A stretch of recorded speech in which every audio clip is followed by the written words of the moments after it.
Yeah, I'm going to be taking out the drive shaft on this, the front drive shaft on a Suzuki Samurai or SJ413, or actually it's called the Jimny 1300, as this is an Asian model. But when you take the drive shaft out, you want to make sure you put it back in the same position. And what you need to do is mark it. So you can use a chisel, but I'm going to use a Dremel. So this bolts up to this, the flange.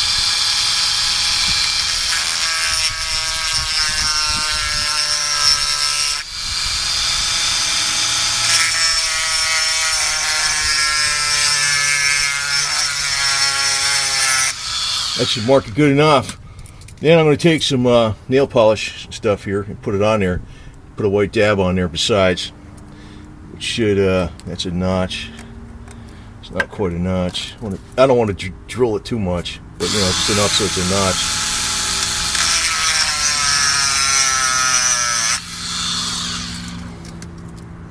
You can use a punch, same deal. But I like putting a notch because, you know, it's a little more obvious. The other thing is, put some white nail polish on there because the stuff stays on there pretty good. So we take it off, we'll put it back in the same position. Okay, so those are marked, and I'm going to douse these down with, these are probably okay though, because this was leaking a little bit. I put AT204 reseal in there. Was it 204 or 205? I forgot it now already. But seems like it sealed it up. But these always been a little wet, so they're probably going to be easy to remove. These bolts are not rusty. Those up there might be a little rusty. Same thing, we got to mark them.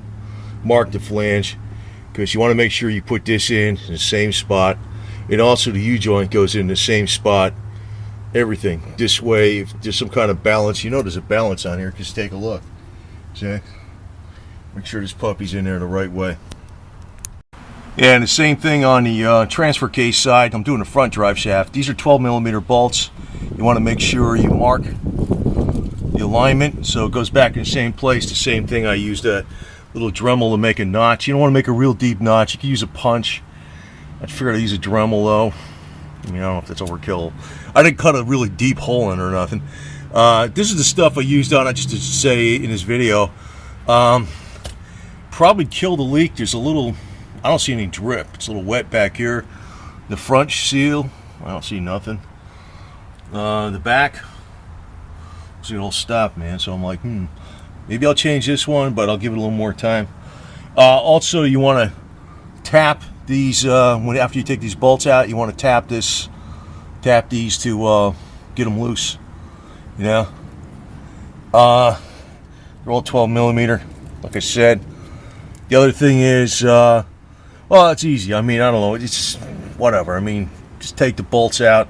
Like if you're putting a wrench in here or something, you know, you might want to, like, you know, have it up against here so you can use the open end on this side, and it, you know, that's where you got leverage or whatever. Common sense, you know.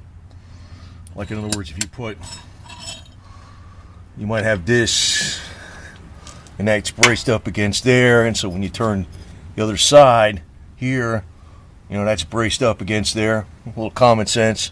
In case you don't have any, I don't know. I figured I'd mention that. They're 12mm, both sides. The washer's on the side with the nut, okay? And, well, it's pretty obvious. The nut and the washer goes on the side of the drive shaft side, not the flange side. The bolt goes through the flange. You never know. Some people probably put them in backwards. I think I'd rather put them in exactly the way they are from the factory. There's probably a slight reason for it, even though it's not going to fall apart. Yeah, and this is the best penetrating lube I know. PB Blaster. You don't actually have to have this, but if you're trying to get these off at WD-40 and the bolts are rusted, WD-40 really won't work like this. You know, this works a lot better.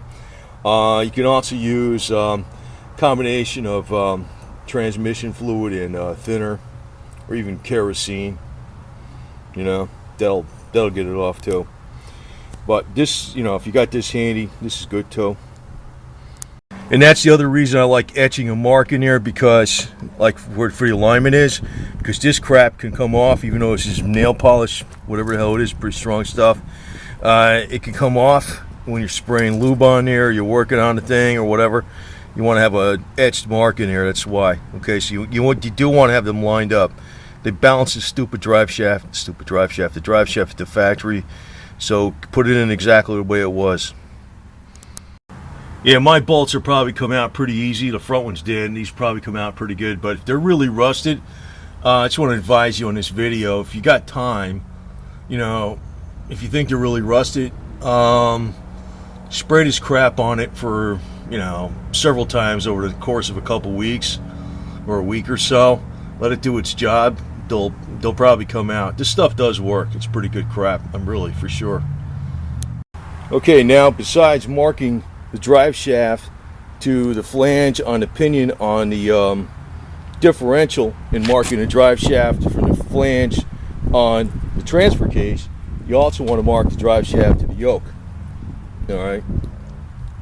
Not that you can install them. The only way you can do it is 180 degrees off, but probably doesn't make a difference. But what the hell? Put it back where it was. So these are marked also. You know.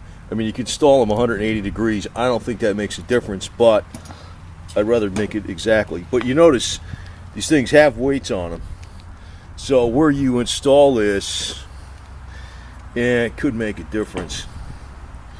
It could. I mean, it's not a guarantee, but I'd rather be safe than guess.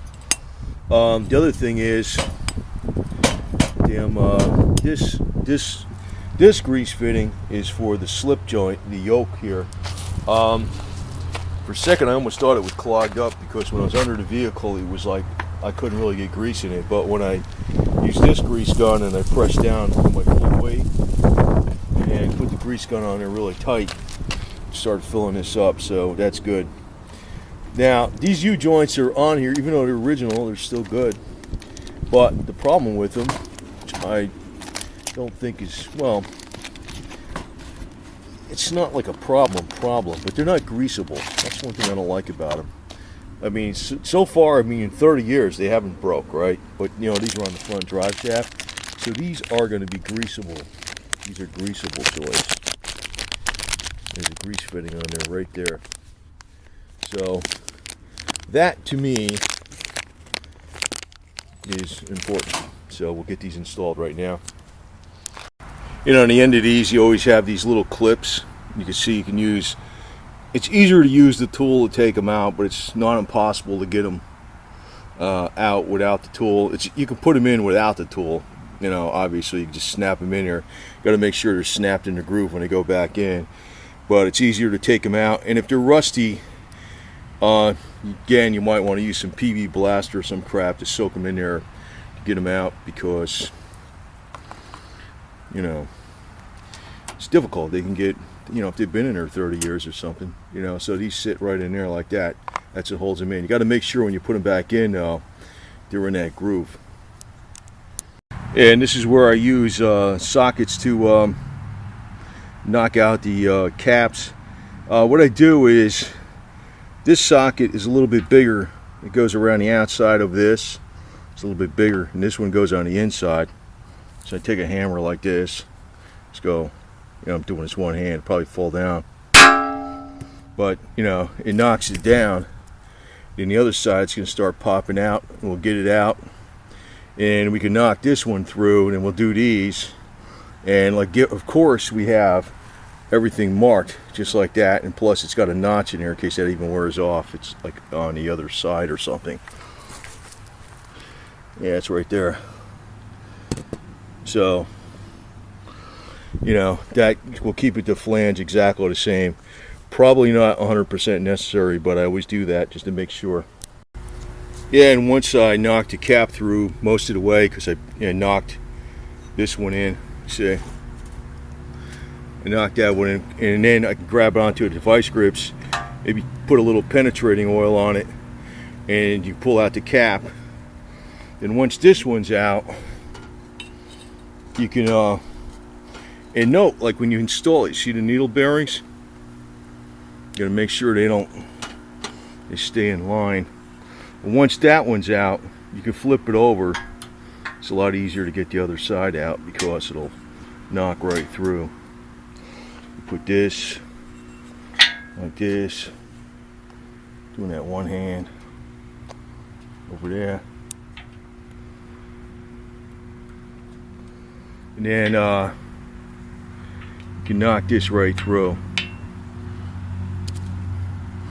Get a little smaller socket, doing this one hand.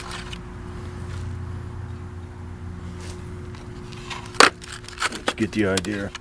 It'll come right through. I can't be holding the camera at the same time. You just take a smaller socket and the other cap will fall right through. So then you'll have that side out. And again, these are marked. And take both sides out and we'll go install the new one. Now make sure before you start installing anything, make sure this little groove here where the clips sit in. These little, you can see them right here. These clips, they sit in. Make sure this is cleaned out so that clip actually securely goes in there, because you don't want that popping out. I mean, if it goes in the freaking thing, fine. If there's dirt in there and it's not quite in there, it may pop out. So attention to detail. Yeah, make sure the seat clip is in there all the way. It's seated on both sides, because if it's not seated in the groove, that means one of those bearings that's on the side here went in here sideways. Now I usually don't do that, but if it just wanted, I didn't do it this time or nothing either, but I'm just saying is, if you can't get the C-clip on, that means that one of those bearings might have went in here and it's on the end of this, and that's why there's not enough room to get it on. So just want to let you know that, just in case you run into that problem, but you shouldn't if you're careful. Okay, so that's installed. I put a little bit of grease in there, make sure it's grease the fitting, and make sure that all the clips are in there, and also make sure, here's the white marks, got one right, if you can see that,